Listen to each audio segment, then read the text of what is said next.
Today we're going to make a sweet potato wedges in an air fryer, but maybe we can go through some of these things that you can buy easily in the supermarket. There are some micronutrients that are essential for supporting your immunity. And one of the key nutrients is actually vitamin A.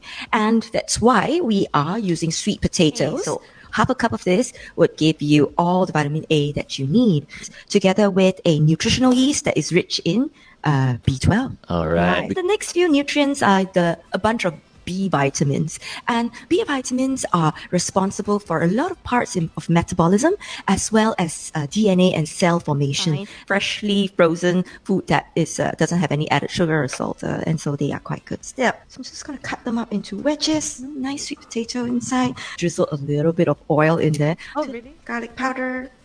Pop it inside the air fryer. This particular model, you can take the whole thing out to wash.